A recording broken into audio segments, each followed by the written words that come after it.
My husband placed the divorce papers beside my plate while his entire family watched. His mother stopped cutting the roast. His brother leaned back with a small smile. No one looked surprised. That was how I knew they had all known before me. My husband slid a pen across the table and said, "Sign them tonight. Let's not make this ugly." I looked at the papers, then at the people waiting for me to break. I didn't cry. I didn't ask why. I picked up the pen, turned to the last page, and signed my name. But not where he expected. No one clapped, but the room relaxed the moment I signed. It was subtle. A shift in shoulders. A breath released.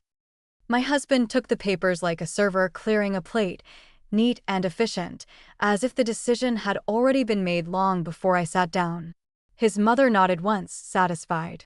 "It's for the best," she said, not to me, but to the room. I kept my hands in my lap and watched him stack the pages. He didn't read what I signed. He didn't need to. That was the point. I had always been the one who agreed. The one who didn't complicate things. The one who made everything easier. He reached for his glass, took a sip, then slid the documents into a folder. "We'll file tomorrow," he said. My name didn't come up again. Conversation moved on. His brother asked about work. His father turned on the game. The table filled with noise that had nothing to do with me. I stayed quiet, listening to the sound of my own pen strokes echo in my head. Not the first signature. The second. The one they hadn't seen. At some point, his mother leaned toward me. "You handled that well," she said, her voice low, almost kind. "Some women make scenes." I nodded. I had learned early that calm looks like agreement to people who expect resistance. It makes them careless. It makes them stop watching. When dinner ended, my husband walked me to the door like he was being polite. "I'll send you the final copies," he said. "We'll keep this simple." I looked at him, really looked, and tried to find the version of him I had married. It wasn't there. Not tonight. Tonight, he looked like someone closing a deal. "Of course," I said. On the drive home, the city lights felt too bright. I kept replaying the moment he placed the papers in front of me. The way his family had already accepted the outcome. The way no one had asked me a single question. Not even a small one. It wasn't sudden. It wasn't shocking. It was familiar. This was how things happened around me. Quietly. Decided elsewhere. At home, I didn't turn on the lights right away. I placed my keys on the counter and set my bag down next to the folder I had brought with me. My folder. The one they hadn't noticed.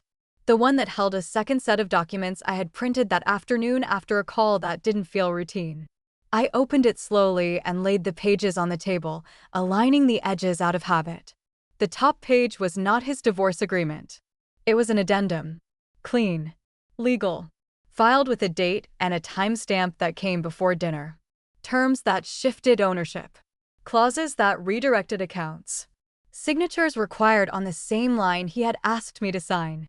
The same place he thought was final. I picked up my copy of what I had signed and traced the ink with my finger. My name was there, exactly where it needed to be. Just not on the line he believed mattered. My phone buzzed. A message from him. "Don't forget to move your things this week." I didn't reply. Instead, I opened my email and saw the confirmation I had been waiting for. Time received. Documents acknowledged. Pending processing. I closed the screen and sat down, letting the quiet settle. For a long time, I had been the person who made things easier. Tonight, I had finally made something accurate. The next morning, nothing in his message changed, but everything in me had. He sent a short text at 9:12 a.m. "Lawyer at 2. Be there." No greeting. No name. Just an instruction. I read it once and set the phone down without answering. The apartment was quiet. My folders stayed on the table, edges aligned, the top page visible enough to remind me of what had already been set in motion. At 1:47, I walked into his lawyer's office. His entire family was already there. His mother sat closest to the desk, her posture straight, hands folded like she was attending something formal. His brother leaned against the wall, arms crossed, watching me with that same small smile. My husband didn't stand when I entered. He only glanced at the clock and said, "You're late." I didn't correct him. I took a seat. The lawyer, a man with careful eyes and a measured voice, slid a familiar stack of papers toward me.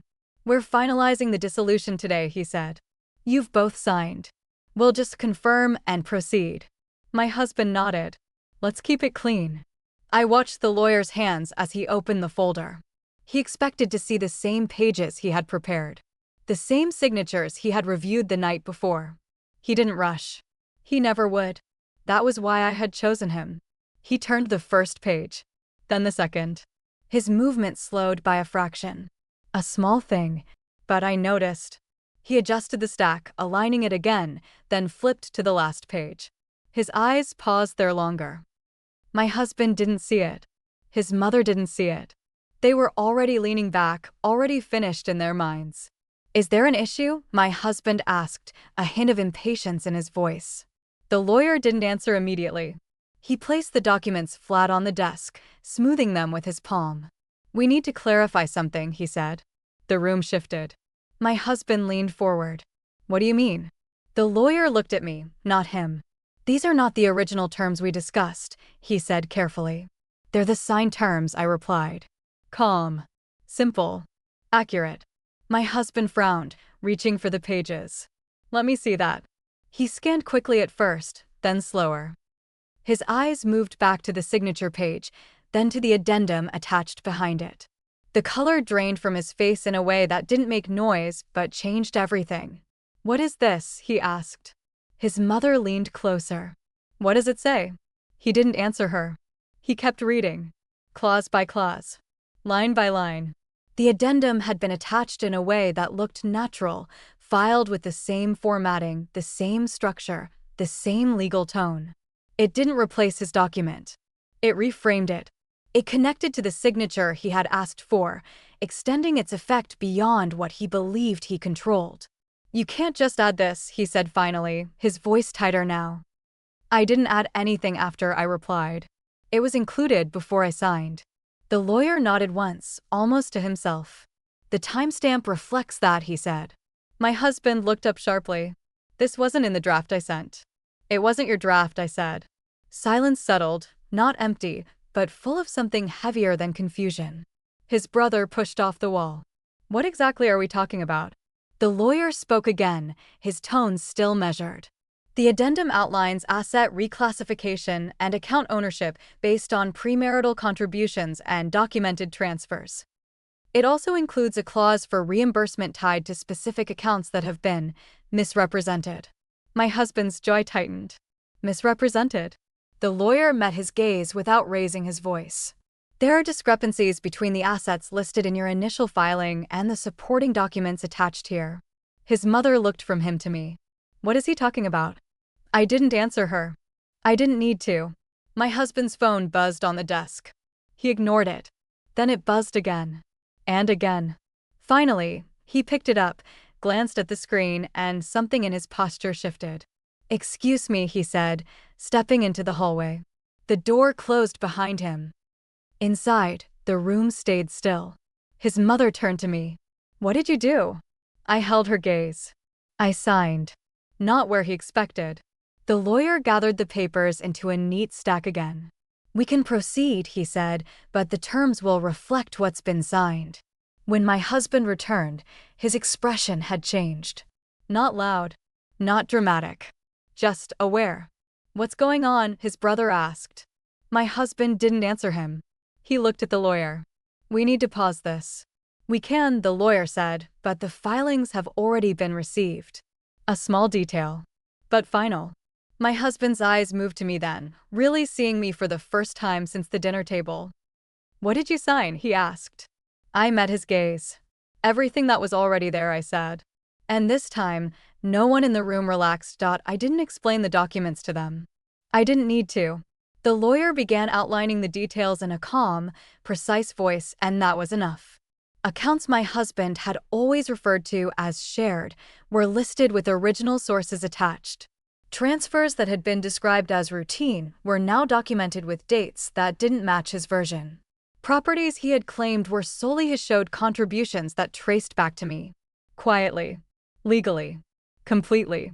My husband tried to interrupt twice, but the lawyer didn't raise his voice or lose his place.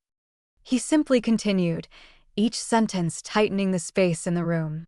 His mother leaned closer, reading faster now, her earlier confidence gone. His brother stopped speaking altogether. And for the first time, no one looked at me as if I was the one who needed to be managed. My husband's phone buzzed again. This time he answered.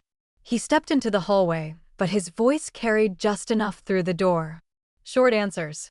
Then silence. Then, that's not possible. When he came back, his expression had shifted again, not into anger, but into something more controlled. We need to stop this, he said, looking at the lawyer. There are errors. The lawyer nodded slightly. You're free to contest, he replied. But the current filing reflects signed documentation and verified records. My husband turned to me. You planned this, he said. I didn't react. Not because it wasn't true in part, but because it wasn't complete. I read what I signed, I said. That was all. It was enough. The truth didn't need more words. It had structure now. Paper. Dates. Signatures. Things that don't change when people get uncomfortable. His mother finally spoke, her voice lower than before. Why didn't you say anything? She asked. Not to him. To me. I looked at her for a moment. I was never asked, I said. That answer didn't accuse anyone. It didn't need to. It simply placed the weight where it had always been.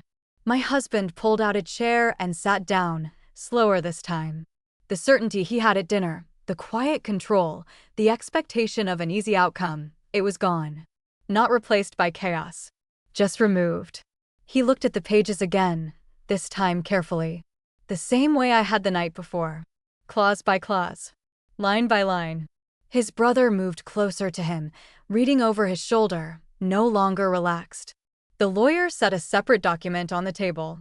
There's also a notice regarding account freezes pending review, he said. Standard procedure when discrepancies reach a certain threshold. My husband looked up sharply. Freezes? The lawyer nodded. Temporary. Until everything is reconciled. Another small detail. Another quiet shift. I watched it all without moving. Not detached. Just steady. For years, I had been the one adjusting to everyone else's decisions. Today, I wasn't adjusting. I wasn't correcting. I wasn't stepping in to smooth anything over. I was simply present while the truth arranged itself. My husband leaned back slightly, exhaling slowly. Not defeated. Not yet. But no longer certain. We'll review everything, he said finally. The lawyer nodded. Of course. The room fell into a different kind of silence. Not the polite kind from before. Not the heavy kind from dinner. This one was clear. Defined. No one was pretending anymore. No one was performing anything. They were reading. Thinking. Realizing. I stood up quietly. No one stopped me. No one asked where I was going. As I reached the door, my husband spoke again. This isn't over. I paused for a moment, then turned slightly. Not fully. Just enough. It wasn't supposed to be easy, I said. Then I left. The hallway felt lighter than the room behind me. Not because something had ended, but because something had finally aligned. The truth didn't rush. It didn't shout. It didn't demand attention. It just stayed where it belonged. And for the first time, so did I. Backhand index pointing right. I didn't contact him after that. I didn't follow up, didn't ask what he planned to do next, didn't check how his family was handling it. The process moved on its own. Notices arrived. Accounts stayed frozen. Requests for clarification went through the lawyer, not through me. Every document that needed my signature came directly to me, clean and final. I read each one, signed only what matched what was already true, and sent it back. No extra calls. No conversations. No corrections. My husband tried once, a short message asking to talk and fix this quietly. I didn't reply. There was nothing left to fix. What he had expected to be a simple exit had already been filed as something else entirely. Over the next weeks, the shifts became visible. His access changed. His timeline stretched. His family stopped reaching out, not because they understood everything, but because they no longer knew where they stood. The confidence they had at the dinner table didn't return. It couldn't. It had been built on something incomplete. I stayed in my routine. Work. Home. Silence when it was needed. Response only when it was required. The case moved forward with a pace that didn't need my energy. That was the part one hadn't understood before. You don't have to push something that's already documented. You just have to stop standing in its way. One afternoon, I received the final notice. Terms confirmed. Ownership clarified. Reimbursements outlined. No drama. No long explanation. Just a clean conclusion built from everything that had been ignored until it couldn't be anymore. I closed the email and set the phone down. For a moment, the room felt still, not empty, just settled. I thought about that night again. The table. The pen. The way everyone had waited for me to hesitate. The way he had assumed the outcome before it began. I had signed. Exactly as he asked. Just not in the way he believed. I stood up, walked to the window, and looked out at the street below. Nothing looked different. No visible change. No dramatic ending. Just quiet movement, normal life continuing as it always does. Behind me, on the table, the final documents remained where I had placed them. Aligned. Complete. I didn't need to read them again. I didn't need to explain them to anyone. They existed on their own now. And so did I. I didn't feel the need to go back, to revisit the conversation, to hear apologies or arguments. Those things belong to people who need closure from others. I didn't. I had already reached mine the moment I stopped trying to be understood in a room that had never listened. The silence that followed wasn't heavy. It wasn't something to escape. It was clear. Stable. Mine. I turned off the light, picked up my keys, and stepped out, leaving the papers exactly where they were. I didn't need revenge. They had already lost everything.